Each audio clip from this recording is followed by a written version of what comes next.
guys, here we are for a short track guide of the NASCAR Next Gen car at Watkins Glen. Now in this track guide I'm going to show you my hot lap in full speed and then going to analyze the lap in slow motion. Now before I get to the hot lap, I'm just going to show you the settings that I'm using for this lap. I'm using a track temperature of 113 degrees and track usage of 37%, and the air temperature is 78 degrees. And for this lap, I'm also using brake bias of 54.1% and a steering rack or pinion of 2.64. Now let's head on to the lap.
So that was a 111.190 lap time, and now I'm going to slow the lap down and just analyze it in slow motion. So as we're starting this lap, getting a good exit out of the final corner here, and we're just about shifting it to fourth gear as we cross the finish line here. And now as we approach the braking zone, we're going to be looking over the left-hand side, and we're going to be braking basically right at this light here, that 2 light before the 300, getting on the hard on the brakes. And so that's basically the equivalent of like the 400-meter zone, since these are all kind of spaced out around 100 meters. So hard threshold braking for a long period of time, then downshifting quite early, and see we're just past the 200 and we're already down to second gear. So basically downshifting twice to use the engine braking to help slow down the car, but try not to get too much wheel spin from the quick downshift. Trailing off here, and the goal as you hit the apex is to hit this basically the curb before the seam. You can see that the curb gets bigger, and if you hit that second part of the curb, it's going to unsettle the car. Trying to get as tight of an apex as you can without unsettling the car, unwinding the wheel, getting back to throttle but not fully until we straighten up the car, finally using up part of the curb here. The thing is, there is this seam over here which you can kind of get stuck on as you start to turn in, so I try to get off the curb before we turn into the S's, the way the rear doesn't get unsettled by the switch over from the curb onto the track. So as we turn in here, really a big important aspect during these S's is just throttle management. You can see we're really trying to just manage the throttle to hold this line around here, and as we start to unwind the wheel, get back to throttle, the rear gets a little unsettled through here, so just be cautious about getting back to the throttle too early. And then turning up over here, as you're just going through, you really can't see the apex over here, so you're kind of turning in before you can see it, or else you're kind of going to turn in too late. You can see we're getting back to partial throttle, still waiting as the car is just sliding over to the right. It's like kind of off camber through this whole area, and just before we get to this wall, getting back to full throttle and immediately turning over to the right, shifting up to fourth gear through here, and the car is just going to start sliding over to the left-hand side of the track here. However, this is okay because as we approach the wall here, there is a little bit of extra tarmac that we can use just before it gets onto the grass. So you can use a little bit of the extra tarmac just to widen up that exit. So now as we go down the back straight here, looking for our braking zone up ahead, nearing the revs of fourth gear. No need to shift up to fifth gear, but we're braking just after the 600. I would say like around like the 550. I would say braking at the 600. I know 550, only 50 meters doesn't sound like a big difference, but that really can make a big difference in your lap time, just braking a bit later, since this is probably one of the biggest places where you can gain time through here, not just passing but lap times. A lot of people like to brake early, just be safe in the bus stop. This is a place you can be really aggressive. The main key through here is braking it hard enough but then straight lining your jump over this curb here. So as you jump over the curb, basically once you land and the car gets settled, I'm kind of downshifting to second before we get to this curb. So you're just really trying to time that point where the car gets settled, and then just holding a narrow line through the bus stop through here. The car's just trying to slide over to the right. Really easy to kind of get washed out and into the grass here, so just focus on your line.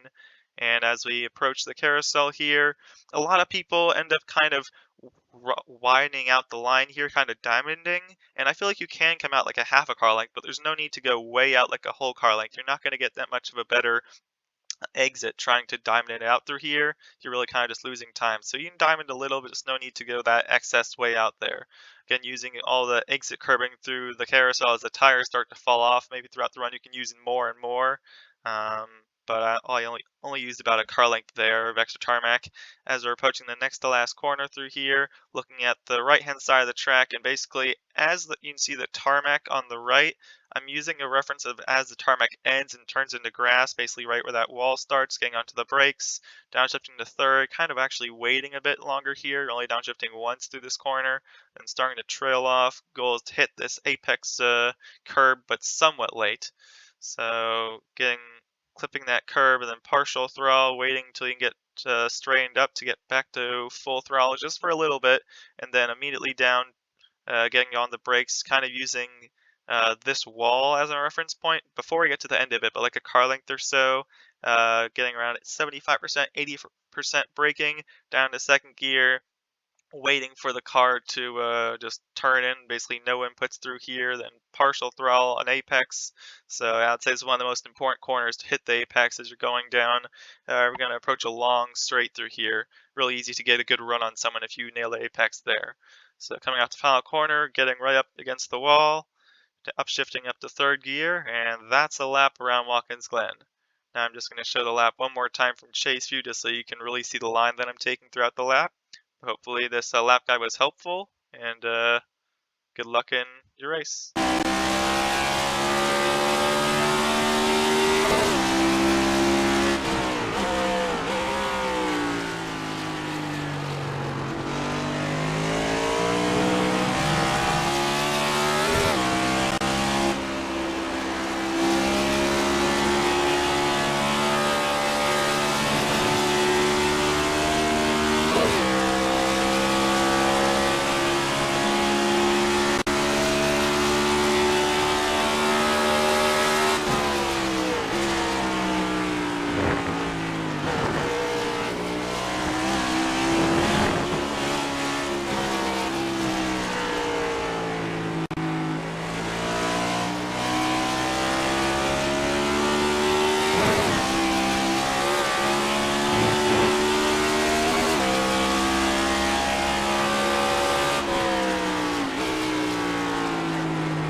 Yeah, thanks for watching. Hope you enjoyed, and let me know in the comments any other tracks you want me to make hot laps or track guides for. Thanks for watching, and see you next time.